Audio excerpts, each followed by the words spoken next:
বিক্ষিপ্ত কিছু ঘটনা ছাড়া সকাল থেকে মোটের ওপর শান্তিতে ভোট হচ্ছিল বিভিন্ন জেলায়, কিন্তু দুপুরে ভোটকে কেন্দ্র করে রণক্ষেত্রে চেহারা নিল বীরভূমের খয়রাশোল।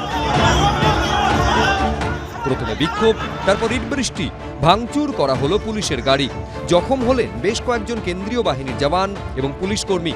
পরিস্থিতি এমন জায়গায় পৌঁছয় যে রিভলভার বের করতে হয় পুলিশকে। उधर भीड़ हो गया सर गेट के पास, हम लोग कंट्रोल में खेलने के लिए गया था और एक पार्टी आ रहा था, उनको भी आने नहीं दिया, फिर हमारा ऊपर भी पत्थर फेंक दिया था सर। ঘটনাস্থল বুধপুর প্রাথমিক বিদ্যালয়। কয়েকজন ভোটার অভিযোগ করেন তারা তৃণমূল প্রার্থীকে ভোট দিলেও সেই ভোট পড়ছিল বিজেপি প্রার্থীর ঝুলিতে। ইভিএম বদলানোর দাবি তোলেন তারা। টিএমসি ভোট মারছি, বিজেপি কে উঠছে, সেটা নিয়ে অশান্তি। আমরা বললাম যে আপনি মনে করুন যে আমাদেরকে এটাকে চেক করে দেখাতে হবে, এই নিয়ে দ্বন্দ্ব ঝামেলা হয়ে গেল। পুলিশ প্রশাসন ছিল, তাদের জানিয়েছিল। এই অভিযোগ ছড়িয়ে পড়তেই স্কুলের গেটের বাইরে ভিড় জমান প্রচুর গ্রামবাসী। ক্রমেই উত্তপ্ত হয়ে ওঠে পরিস্থিতি। শুরু হয় পুলিশ ও কেন্দ্রীয় বাহিনীর জওয়ানদের লক্ষ্য করে ইট বৃষ্টি।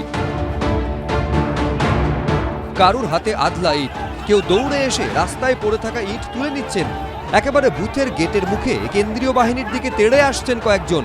কেন্দ্রীয় বাহিনীর জওয়ানরা বাধা দেওয়ার চেষ্টা করলেও শুনছে না কেউ। কার্যত তাড়া করা হয় কেন্দ্রীয় বাহিনীর জওয়ানদের। হামলার মুখে বুথের ভেতরে ঢুকে যান কয়েকজন জওয়ান।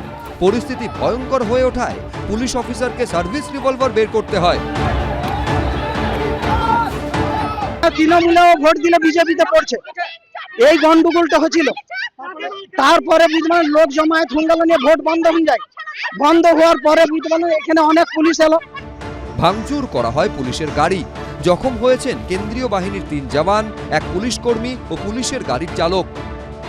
দুবরাজপুর বিধানসভার নাকারাকুন্দা প্রাথমিক স্বাস্থ্য কেন্দ্রে, এবং ঠিক আমার পিছনেই এই স্বাস্থ্যকেন্দ্রে এখানেই আহত 3 জন সিআরপিএফ জওয়ান এবং 1 জন পুলিশ কর্মী এবং আরও 1 জন পুলিশের ড্রাইভার, তার চিকিৎসা চলছে আমরা দেখব।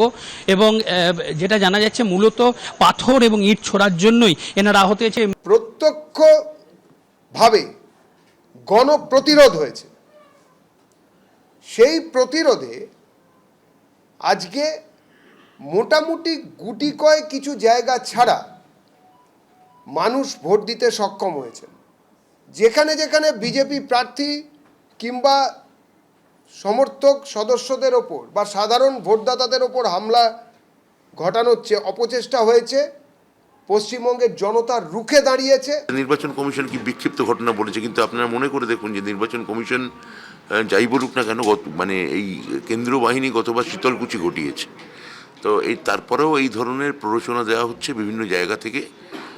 যারা এটা করছে এটা ঠিক নয় এবং আমাদের সঙ্গে, দলের সঙ্গে এর কোনো সম্পর্ক নেই।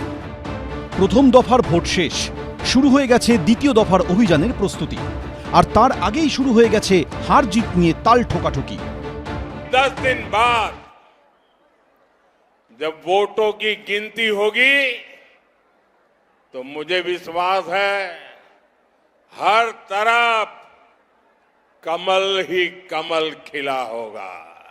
मैं बंगाल के लोगों से कहूंगा, खास करके मेरे जो फर्स्ट टाइम वोटर्स हैं उनको कहूंगा, बंगाल की निर्मम सरकार को उखाड़ फेंकने का यही समय है, सही समय है। গাইড চলে নাকি সবকিছু ওয়াশিং মেশিনকে কিনে নিয়েছে বলে যা ইচ্ছে তাই করবে। 90 লক্ষ লোকের নাম কেটেছে, তা সত্ত্বেও দেখো যারা ভোট দিত না তারাও আজকে ভোট দিতে রাস্তায় নেমেছে। আর ওই ভোটে আমরাই জিতবো, অন্য কেউ নয়। কে ঠিক বলছেন কে ভুল তা স্পষ্ট হয়ে যাবে চৌঠা মে। ভাস্কর মুখোপাধ্যায়, ঐশী মুখোপাধ্যায়, আবির দত্তর রিপোর্ট, এবিপি আনন্দ। এবিপি আনন্দ, এগিয়ে থাকে, এগিয়ে রাখে।